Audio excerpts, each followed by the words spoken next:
আসসালামু আলাইকুম, সবাইকে স্বাগত জানাচ্ছি এখনকার বাংলা সংবাদে। প্রথমেই সংবাদ শিরোনাম। শুরুতেই জানিয়ে দিব, ভারতীয় ভূখণ্ডে ঢুকে পড়েছে চীনা সেনাবাহিনী। এরপর জানিয়ে দিব, পশ্চিম তীরে ১০০ স্থানে বসতি স্থাপনের পরিকল্পনা করছে দখলদার ইসরায়েল। তারপর জানিয়ে দিব, প্রয়োজনে আবারও ইরানে হামলা করা হবে, হুঁশিয়ারি নেতানিয়াহুর। সবশেষে জানিয়ে দিব, হরমুজ প্রণালী দিয়ে ফের সতর্ক বার্তা দিল ইরান। এতক্ষণ শুনছিলেন সংবাদ শিরোনাম, এখন বিস্তারিত।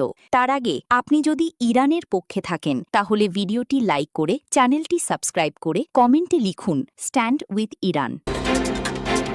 ভারতীয় ভূখণ্ডে ঢুকে পড়েছে চীনা সেনাবাহিনী। অরুণাচল প্রদেশের অপার সুবনশিরি জেলার আন্তর্জাতিক সীমান্ত বরাবর চীনা সেনাবাহিনীর কথিত অনুপ্রবেশ এবং জমি দখল নিয়ে গভীর উদ্বেগ প্রকাশ করেছে স্থানীয় নাহ আদিবাসী সম্প্রদায়।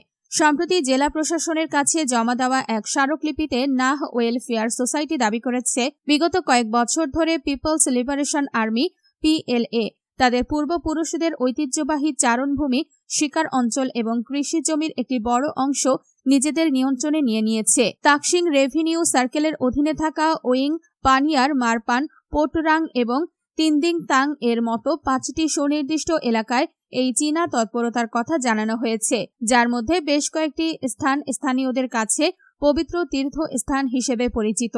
2020 সাল পর্যন্ত যেই সমস্ত এলাকায় স্থানীয়রা অবাধে যাতায়াত করতেন এবং গবাদি পশু চড়াতেন, সেখানে এখন চীনা সেনারা সামরিক ক্যাম্প এবং রাস্তাও নির্মাণ করেছে।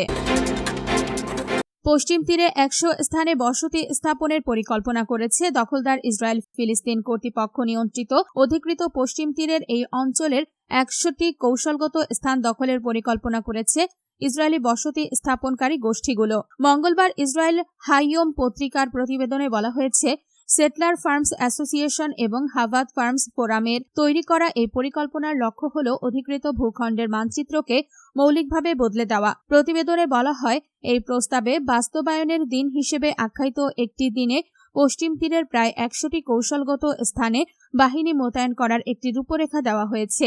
জানা গেছে, স্থানগুলো এই অঞ্চলে অবস্থিত। ১৯৯৫ সালের অসলো ২ চুক্তি অনুযায়ী এই অঞ্চলটির প্রশাসনিক ও নিরাপত্তার নিয়ন্ত্রণ ফিলিস্তিন কর্তৃপক্ষের হাতে রয়েছে। পত্রিকাটির মতে, পরিকল্পনাটি ইসরায়েলি সরকারের মন্ত্রী এবং প্রধানমন্ত্রী বেনিয়ামিন নেতানিয়াহুর ঘনিষ্ঠ ব্যক্তিদের কাছে উপস্থাপন করা হয়েছে এবং এতে ফিলিস্তিনের প্রধান শহরগুলো অন্তর্ভুক্ত রয়েছে বলে উল্লেখ করা হয়েছে। প্যালেস্টাইন লিবারেশন অর্গানাইজেশনের PLO অধিভুক্ত অ্যান্টি ওয়াল অ্যান্ড সেটেলমেন্ট কমিটির সভাপতি মুইয়াদ শাবান এই প্রস্তাবটিকে অধিকৃত পশ্চিম তীর সংযুক্ত আরব ক্ষেত্রে ইসরায়েলের একটি বিপজ্জনক পদক্ষেপ হিসেবে বর্ণনা করেছেন। তিনি দাবি করেন, এটি অবৈধ বসতি স্থাপনকারী গোষ্ঠীগুলোর কোনো স্বাধীন উদ্যোগ নয়। প্রয়োজনে আবারও ইরানে হামলা করা হবে, হুঁশিয়ারি নেতানিয়াহুর। প্রয়োজনে আবারও ইরানে সামরিক হামলা চালানো হবে বলে সতর্ক করেছেন ইসরায়েলের প্রধানমন্ত্রী বেনিয়ামিন নেতানিয়াহু। তিনি দাবি করেছেন, কোনো অবস্থাতেই ইরানকে পরমাণু অস্ত্রের অধিকারী হতে দেওয়া হবে না। মঙ্গলবার 30 জুন ইসরায়েলের চ্যানেল 14কে দেওয়া এক সাক্ষাৎকারে নেতানিয়াহু এই মন্তব্য করেন। খবর আনাদোলুর। তিনি বলেন, আমরা ইরানের পরমাণু বোমার হুমকি থেকে নিজেদের রক্ষা করেছি। নেতানিয়াহুর এই মন্তব্য এসেছে এমন এক সময়ে যখন সম্প্রতি যুক্তরাষ্ট্র ও ইরানের মধ্যে সংঘাত নিরসনে একটি সমঝোতা স্মারক কার্যকর হয়েছে। পাকিস্তানের মধ্যস্থতায় হওয়া এই সমঝোতা 18 জুন থেকে কার্যকর হয়। এতে ইলেকট্রনিকভাবে স্বাক্ষর করেন ইরানের প্রেসিডেন্ট মাসুদ পেজেশকিয়ান এবং যুক্তরাষ্ট্রের প্রেসিডেন্ট ডোনাল্ড ট্রাম্প। হরমুজ প্রণালী নিয়ে ফের সতর্ক বার্তা দিল ইরান। কৌশলগতভাবে অত্যন্ত গুরুত্বপূর্ণ হরমুজ প্রণালীকে ইরানের ক্ষমতার সবচেয়ে বড় হাতিয়ার বলে উল্লেখ করেছেন দেশটির পার্লামেন্ট স্পিকার ও শীর্ষ আলোচক মোহাম্মদ বাঘের গালিবাফ। যুক্তরাষ্ট্রের সঙ্গে একটি সমঝোতা স্মারক MOU সইয়ের পরও এই জলপথের ওপর তেহরান তার পূর্ণ সার্বভৌমত্ব বজায় রাখবে বলে জানিয়েছেন তিনি। খবর আল জাজিরার। ইরানের রাষ্ট্রীয় গণমাধ্যমে দেওয়া এক সাক্ষাৎকারে গালিবাফ বলেন, যুক্তরাষ্ট্রের সঙ্গে হওয়া এই সমঝোতা স্মারকের আওতায় হরমুজ প্রণালীতে নৌযান চলাচলের সেবামূল্যের ক্ষেত্রে কেবল সাময়িকভাবে 60 দিনের একটি ছাড় দেওয়া হয়েছে।